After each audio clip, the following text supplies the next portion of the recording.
Hello, BookTube. In a scientific attempt to test both the elastic limit of BookTube and of yourselves, I am making yet another video in which I simply talk about books with almost nothing in the way of any kind of justification. In this case, none at all. Just a pile of books I want to show you. I want to talk about them a little, remind you of them, maybe see if you're interested in them. Not even new releases. Utterly off the hook, as the kids say. We're going to start with science fiction, mass market science fiction. This is Alan Dean Foster, who is extremely prolific, probably 300 books to his credit. Who knows how many screenplays or screenplay touch-ups. In addition to all of that, this is a novel from, I want to say, the 1980s, 1983, when all the world made sense. And this is For Love of Mother Naught, with a beautiful mass market paperback cover. This is from an era when Del Rey mass market science fiction was not published in hardcover first.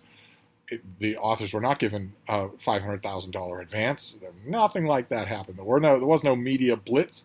You just got new mass market paperback science fiction at your bookstore, at your drugstore, at your post office, at your airport.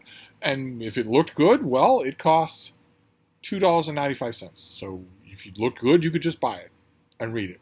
It wasn't $40, and it wasn't necessarily part of a gigantic Brandon Sanderson-style 1,000-page tome-built world. Although this is the first book, chronologically, in a series of stories. But you don't need to read it that way. This is the first meeting of Alan Dean Foster's probably most beloved characters, Pip and Flinks.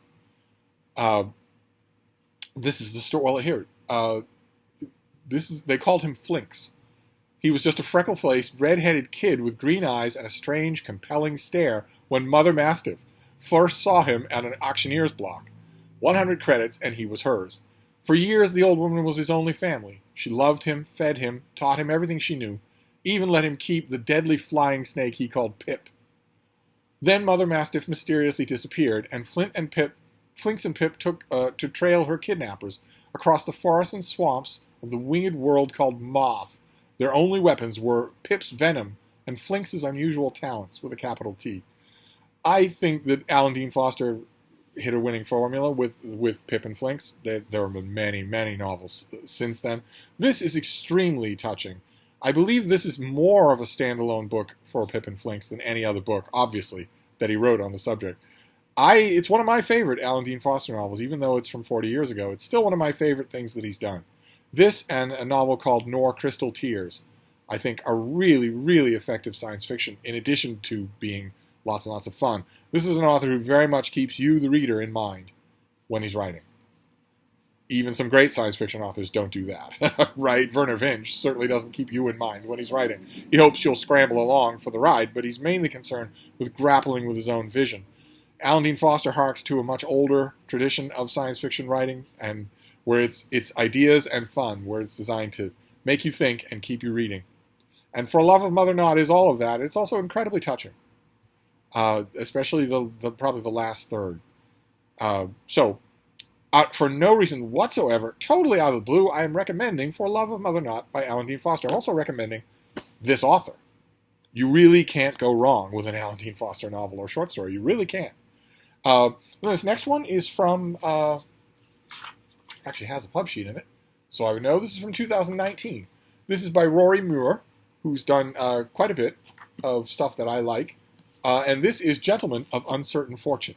This takes you back to the Regency era, to Jane Austen's England, and asks what happened to the younger sons of prosperous families, whether they're mercantile families or noble families. What happens to the younger sons whose path is not laid out? They are not going to inherit the chairship.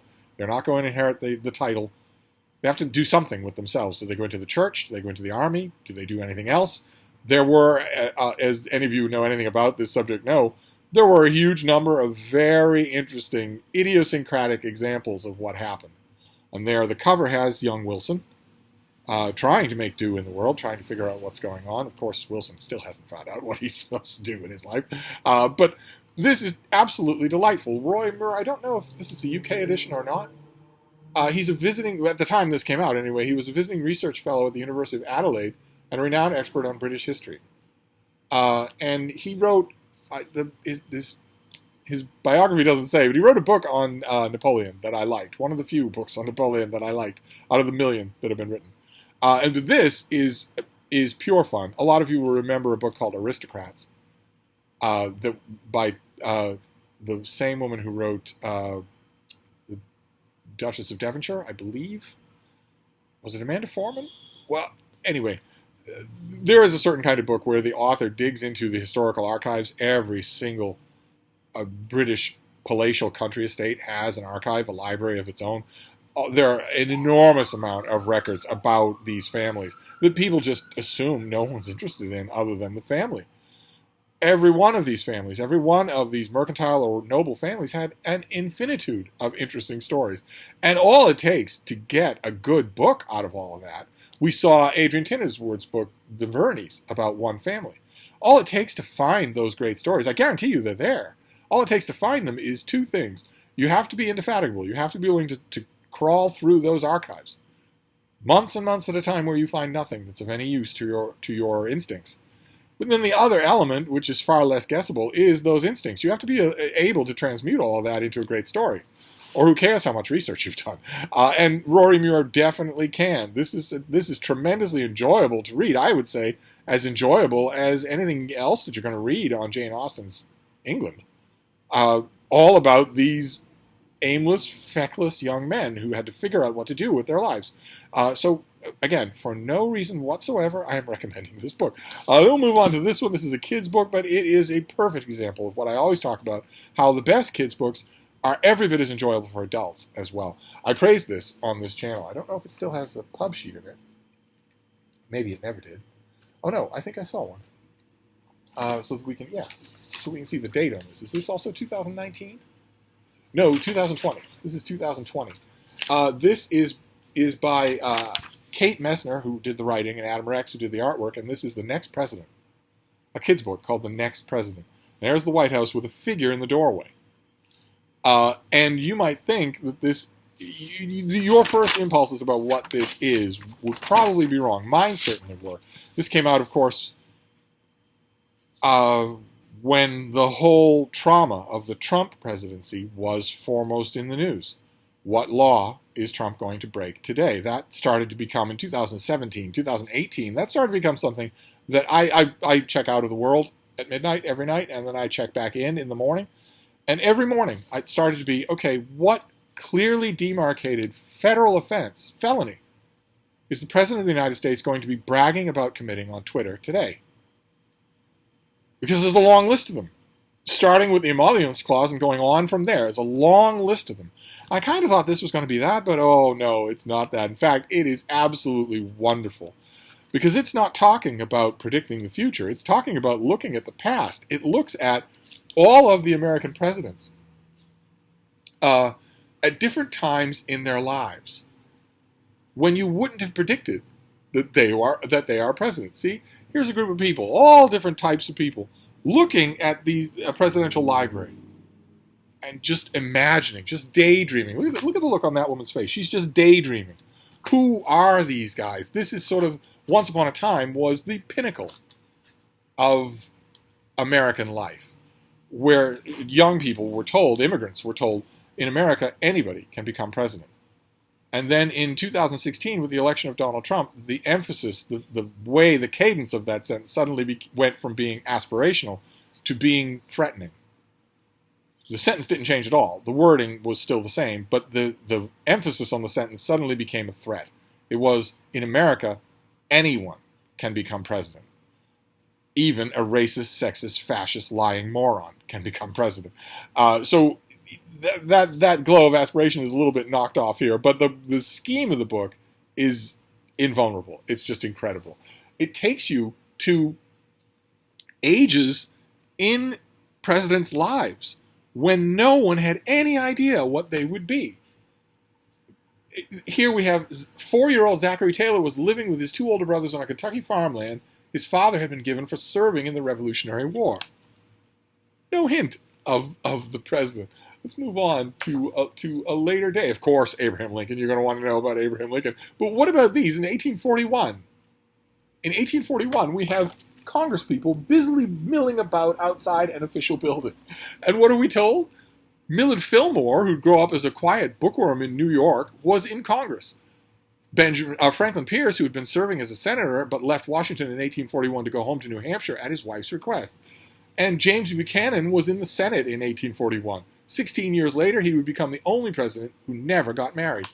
No idea in their minds that any of them were going to be there. And that's where they were that day. There they are crossing each other's paths on the street in 1841. And we move on. I already read you. When I showed you this the first time, I read you William Howard Taft. So let's leave him out. How about this page? This page right here. This is 1897. There we have a man in front of a printing press, a man at a barber shop, and someone working in a mine. What do we learn? President number 28, Woodrow Wilson, was teaching at Princeton University and liked to ride his bike around campus. President number 29, Warren G. Harding, was running the Marion Star, an Ohio newspaper he'd purchased with two friends. And look, even as a young man, he's made to look stern. He had a very forbidding face. President number 30, Calvin Coolidge, was working as a lawyer in Northampton, Massachusetts. He'd learned all about hard work, helping out on his father's general store when he was a kid. He'd worn his hair on the long side in college, but he had it cut shorter when he took the job in law and realized what serious work he would be doing. That's why he's at the barbershop. And his apron at the barbershop has the number 30 on it. And finally, at the bottom, President 31, Herbert Hoover, had studied engineering in college and was managing a gold mining operation in Australia. And the point being that these were the future president. These are the next president. They're all coming. We just don't know it yet. And that the wonder of this book is to show that kind of variety. And it ends with the future. Will it be one of these kids? Will it be one of these kids? They're busy about what they're doing, but one of them will be the next president. Who will it be? And how can you tell? And what will it say about their administration? Such a great book. Such a fantastic book. And such a great example of the kind of kids book I talk about. A kids book that adults can love. Even down to the inscription page. It's not this book belongs to. It's this country belongs to. You just know. When you get a book like this where the people just know what they're doing, that is just fantastic. Just fantastic. So again, I strongly recommend The Next President. It is a president book to give to your kids and read with them. Then we'll do a baseball book. I'm well known as being a fan of organized sports. This is, I don't know that I have a sheet for this. And I don't remember, again, I don't remember how many times I talked about any of these books on this channel. I just felt like overloading BookTube with bookish content. This is by Randy Roberts and Johnny Smith, and it's called War Fever. Baseball, Boston, and America in the Shadow of the Great War. There is Fenway Park with a crowd of men in hats. See there? There's David Murphy right there in a bowler hat. And you can tell that it's him because the two men on either side of him were friends of his, a brother and a friend who went with him, and they're already bored spitless by him going on and on about Hayek. And not Salma Hayek either. That would be permissible. Well, what have we got here? In the fall of 1918, as the Great War raged across the Atlantic, a fever gripped Boston. The streets emptied as the deadly Spanish flu spread through the city. Newspapermen and vigilante investigators aggressively sought to discredit anyone who looked or sounded German. And with every ounce of attention focused on the war effort, the enemy seemed to be lurking everywhere, prowling in submarines off the coast of Cape Cod, arriving on passenger ships in the harbor, or disguised as radical workers lecturing about the injustice of a 60-hour work week. In such a delirious moment, Americans hungered for heroes and villains, larger-than-life figures upon whom they could cast their hopes and fears, or who might simply offer a moment of distraction. This book explores the pivotal time in American history through the stories of three such men. Karl Muck, a German conductor of the Boston Symphony Orchestra, accused of being an enemy spy. Charles Whittlesey, a Harvard Law graduate who became an unlikely hero in Europe, and the most famous baseball player of all time, Babe Ruth, poised to revolutionize the game he loved. Together, they offer a gripping portrait of the United States at war and American culture in a moment of profound upheaval. And I'm recommending this book because in another one of my BookTube overloading videos, I mentioned a book called Nazis in Copley Square about the Christian Front, about a radical nutbag religious right organization that flourished in Boston almost a century ago. Here you have a slightly more optimistic composite view of Boston 100 years ago. Just in case you're interested in baseball, of course, is the way into this book. But trust me, the Boston Symphony Orchestra makes great reading. Why there hasn't been a great one-volume history of the Boston Symphony Orchestra, I don't know. Unless it's just that no publisher is willing to take it on because they're afraid it's too regional.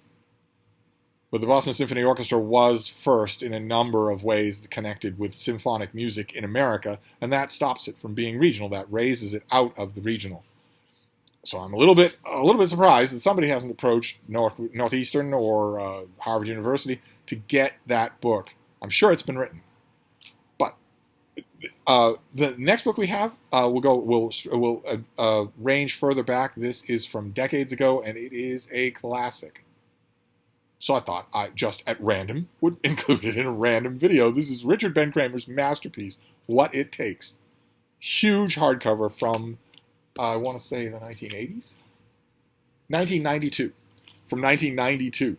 And this is, well, here, let me read it. This is about the race for the White House. These kinds of books were poisoned for me for 4 years. Now I'm coming back to reading them again. What happens when a man sacrifices privacy for power? What drives a politician to risk the ruin of his family, his marriage, his children, for the sake of ambition? Why can't a candidate ever explain himself to the electorate, communicate what he dreams about and what he wants? Why can't someone attempting to become the planet's most powerful official ever fulfill his own needs or desires? In 1986, Richard Ben Kramer, a Pulitzer Prize-winning journalist, embarked on a reportorial enterprise without parallel. He would explore the lives of the candidates who would run for president in 1988. And try to discover what convinced them they could lead the United States of America. In What It Takes, Kramer answers the above questions about 6 of the 1988 contenders, including George Herbert Walker Bush, but also, most memorably, I think, Bob Dole, who is really, it's an amazing portrait in this book. Although the George Herbert Walker Bush portrait in here is also amazing and utterly damning. Utterly damning. A man less genial than Bush the First would have had Richard Ben Kramer executed. He sets a new standard for research and daring and does for politicians what Tom Wolfe did for astronauts in The Right Stuff. And I totally agree when it comes to narrative pizzazz. This is a huge book on American politics in 1 year's presidential race, so you might think, unless you're a political junkie, there's no way you're going to enjoy this. You won't put it down. I swear, you won't put it down. It's incredibly entertaining. Incredibly so. Whether you remember these men or not, of course, I lived through the 1988 presidential campaign. I lived through it. I paid every bit of attention, every minute, every bulletin, every newscast. Bought a whole bunch of papers. My interest tends to gear up in presidential elections. That has stopped. But once upon a time, it did, and I was all over that election. I also wrote editorials about it, specifically involving candidate Joe Biden. But this is a classic of American political writing. It belongs on a very short shelf of truly great American political writing. Big as it is. I don't know if it's in print anymore. It may be. It got a very snazzy trade paperback about 30 years ago. A red, white, and blue trade paperback, a chunk of a thing that had a really neat original illustration on the cover, a cartoon on the cover. The binding wasn't all that good with that trade paperback, and this is a book you are going to keep. You are going to read it and reread it. I know you don't believe that, but you are. This is a truly sui generis American-style book with all the pizzazz of a Carney Barker. A deep research, but infinitely readable. And so I could never recommend that trade paperback because it's not going to last. It's not money well spent. So best, if you're interested, to get the hardcover. Find this hardcover somewhere. And if you can't find it online in a venue that you trust, if you don't have a used bookstore, you know the remedy. You know the remedy. Simply email me with the email I leave on every video and say, could you keep an eye out for me for that book the next time you see it? You all know I go to used bookstores all the time. Used bookstores, charity shops, whatever. I can find you a copy of this book if you want it. But if you see it at your used bookstore, or if it's at your library, every library will have a copy of this, and you think, oh, no. Abstruse insider baseball, in the weeds political commentary about an old American election? No. Don't do that. Don't make that mistake. This is a great book, lurking right out there on the shelf. And then we'll finish up with another book. This is not as old as What It Takes. And I don't know that we have a pub sheet for this. Oh, no, we do. Great. So we can find out how old this is. This is from 2019, from summer of 2019, so 3 years ago. This is, we might have seen it on this channel, but I'm recommending it to you again for the heck of it.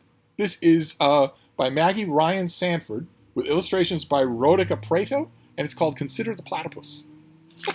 And it's nice and embossed on the cover there. You've got platypus on the cover there, but you've got an octopus on the back. And this is Discover Evolution Through Biology's Most Baffling Beasts.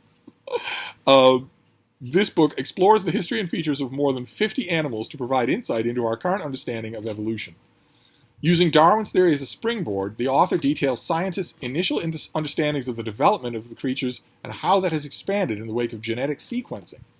Because keep in mind, Darwin's theory is not the only thing. It's been relegated to a sideshow.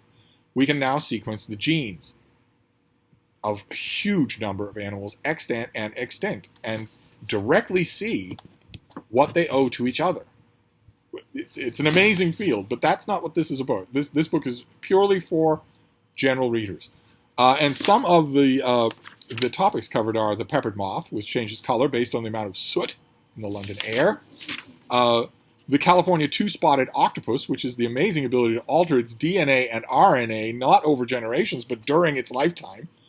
Minuscule tardigrade, which is so hardy it can withstand radiation, lack of water and oxygen, and temperatures as low as negative 328 degrees Fahrenheit. Negative 328 degrees Fahrenheit is perfectly fine. The tardigrade is perfectly fine. And as high as 304 degrees Fahrenheit. And of course the platypus, which is so confounding, from a venomous spur to mammary patches, that scientists originally thought it was a hoax. Surprising, witty, and impeccably researched, this book describes each animal's significant features and how they've adapted to its environment, such as the zebrafinch's beak shape, which was observed by Charles Darwin and is a cornerstone of his theory of evolution.